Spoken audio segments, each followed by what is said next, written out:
Hello students, I am sure you are doing good. अब November के exams तो खत्म हो चुके हैं, मई 25 और नवंबर 25 वाले बच्चों की बारी आ गई। Quite a few times the students keep on enquiring about the revision lectures. बहुत सारे फॉर्मेट होते हैं, 50 आवर्स का बैच होता है जहाँ हम लाइव लेक्चर्स लेते हैं बच्चों के एग्जाम के पहले, 1-2 महीने पहले। ओके, उसके बाद 25-30 आवर्स में क्विक रिवीजन कराया जा सकता है पूरे के पूरे सब्जेक्ट का।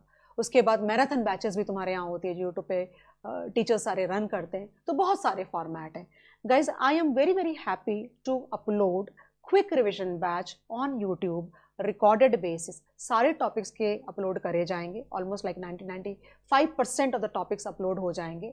कैसे यूज़ करोगे इन लेक्चर्स को? मैं कई बार ऐसा सोचती हूँ कि क्यों बच्चों को इतना ज़्यादा रिविजन बैचेस की ज़रूरत पड़ती है। हमने रेगुलर में इतना अच्छा पढ़ाया है, नोट्स बनवाएं, इतने सम्स लिख के कराएं, लेकिन मुझे ऐसा लगता है कि बच्चा ऑलरेडी 1.5 साल पहले पढ़ चुका होता है सब्जेक्ट्स। ओके, तो शुरू करने में, फॉर एग्जाम्पल अगर मई में एग्जाम आ रहा है तो शुरू करना पड़ेगा ना पढ़ाई तरीके से in order to appear for the exam. तो शुरू करने में बहुत डिटर्स आते हैं। फॉर एग्जाम्पल लगता है इजी टॉपिक से करूँ, टफ से करूँ, कैसे शुरू करूँ, नोट्स पढ़ूँ, लिख के करूँ। तो these lectures will help you a lot because तुमको कुछ लिखना नहीं है। तो तुम कैसे शुरुआत, तुम इन लेक्चर्स को 2 बार यूज़ कर सकते हो। पहले शुरुआत में यूज़ करो, फॉर एग्जाम्पल तुमको अगर AFM शुरू करना है, रिविजन करना है एग्जाम के लिए, तो लाइक 25-30 आवर्स का बैच रिकॉर्ड होता है, मतलब खाली क्विटी की बात कर रही हूँ मैं, रेगुलर बैच के अंदर में। ये 3-1 घंटे में तुम्हारा खत्म हो जाएगा, 2.5-3 घंटे के अंदर में। तो इंपॉर्टेंट जितने भी कॉन्सेप्ट्स हैं 90-95% रिवाइज हो जाएंगे। मैं 90% ही बोलूँगी, चलो टू बी कंजर्वेटिव।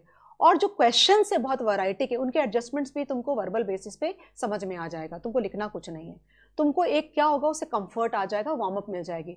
उसके बाद वो टॉपिक तुम लेकर के बैठो घर पे, और सारे क्वेश्चंस मैं तुमको ये जरूर बोलूँगी आगे बढ़ने के पहले कि ये लेक्चर्स उनके लिए नहीं है जिन बच्चों ने रेगुलर बैच नहीं करी है। ये स्ट्रिक्टली, मैं प्लीज़ स्ट्रिक्टली ये बात बोल रही हूँ कि ये उन बच्चों के लिए जिनका ऑलरेडी रेगुलर पढ़ के हो चुका है, सम्स लिख के कर चुके हैं, सब कुछ कर चुके हैं बच्चे। सिर्फ रिवाइज करने के लिए यूज़ करोगे तुम। ओके, तो शुरू में तुम रिवाइज करने के लिए एक बार पूरा सुन लो अच्छे से। उसके बाद जिस भी फैकल्टी से तुमने पढ़ा है, उससे कोई मैटर नहीं करता है कि तुमने मुझसे पढ़ा या किसी और से पढ़ा है, जिस भी फैकल्टी से तुमने पढ़ा है वो तुम लेकर के बैठो। सारे सम्स तुमको लिख लिख के करने चाहिए।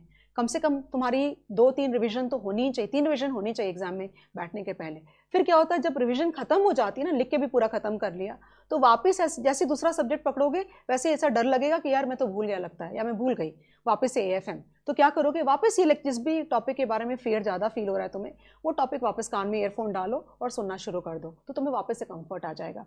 कम टाइम में पूरे टॉपिक्स रिवाइज हो जाएंगे तुम्हारे।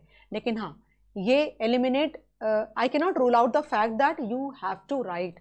अगर तुम लिख नहीं रहे हो ये सब्जेक्ट, मैथ्स गाइज हमने कभी भी रीडिंग नहीं करी है जिंदगी में। मैथ्स और स्टैटिस्टिक्स हम हमेशा लिख के करते हैं। That is the most important thing that anybody should be doing in this exam. Okay, in like लिखना हर सब्जेक्ट में चाहिए। मैं तो कहती हूँ थ्योरी में भी थोड़ा बहुत लिख के प्रैक्टिस करना चाहिए। CA फाइनल का जो नवंबर का पेपर आया गाइज, उसके अंदर में हम लोगों ने ऑब्जर्व किया कि थ्योरी का कंटेंट बहुत कम आया था। लाइक 6 मार्क्स का ऑलमोस्ट 2 क्वेश्चन आए, और उसमें भी चॉइसेस थे शायद से। ओके, तो प्रैक्टिकल था बिकॉज MCQs भी हैं, वो भी प्रैक्टिकल पे ही थे। जबकि उन्होंने जो फॉर्मेट दिया था हमें शुरू में न्यू बैच का, उसमें तुम्हारे थ्योरी क्वेश्चंस भी थे। तो ये बैच से तुम्हारा सिर्फ प्रैक्टिकल तुम्हारा रिवाइज होगा।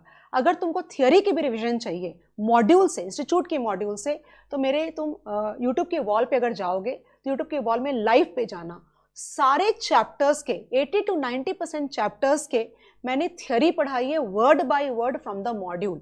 हमने लाइव बैच ली थी और न्यू करिकुलम आने के बाद पढ़ाया था, बिकॉज हमें ऐसा लगा कि अगर ये लोग MCQs अगर पूछेंगे अगर थ्योरी में से, तो तुमको एज इट इज मॉड्यूल में से उठा के लैंग्वेज पूछेंगे। अगर हम अपनी बुक से पढ़ाएंगे तो शायद वो वर्क नहीं करेगा। तो ये जो बैच मैं बोल रही हूँ, क्विक रिवीजन बैच, इससे पूरा का पूरा तुम्हारा प्रैक्टिकल पार्ट रिवाइज हो जाएगा। तुम्हें अगर कोई भी डाउट आता है, कुछ भी अगर तुम्हें ऐसे लगता है, तो तुम प्लीज़ कमेंट बॉक्स में डालो। मैं इस वक्त इसलिए अपलोड कर रही हूँ बिकॉज अब ये टाइम आ गया जहाँ बच्चे लीव पे जाना शुरू हो जाएंगे और वो अपनी प्रिपरेशन करना शुरू करेंगे मई 25 के लिए। But strictly for those students जिनका रेगुलर बैच पढ़ के हो चुका है। ये उन बच्चों के लिए नहीं है जो रेगुलर नहीं पढ़ा है, सिर्फ ये बैच पढ़ के तुम पेपर नहीं लिख सकते। I am sure you are going to enjoy this batch a lot. ये बैच में भी बच्चे स्पीड पे लगा करके देखते हैं। अगर स्पीड पे नहीं लगाओगे लेक्चर्स को तो ज़्यादा अच्छा रहेगा तुम्हारे लिए, but if you are completely like बहुत कंफर्टेबल हो सब्जेक्ट के साथ में, तुम्हें फटाफट रिवाइज करना है, then you can do the way you like it. Okay, so we are announcing the relaunch of quick revision batch for CA final AFM, which would be covering 90% of the concepts and a lot of variety of questions which would involve, we would be discussing the adjustments also. So maybe like we'll start uploading all the chapters, valuation of bond, valuation of equity, then forex. Forex regular batch में मेरा 30-35 घंटे का batch lecture होता है, इसमें हमने 6-7-8 घंटे में खत्म करने का ट्राई किया है. Same for derivatives also, portfolio management, mergers, mutual fund, सारा.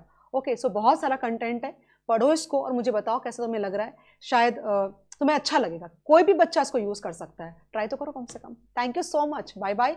Please subscribe to the channel and please comment कि तुम्हें लेक्चर्स कैसे लगे. Thank you so much.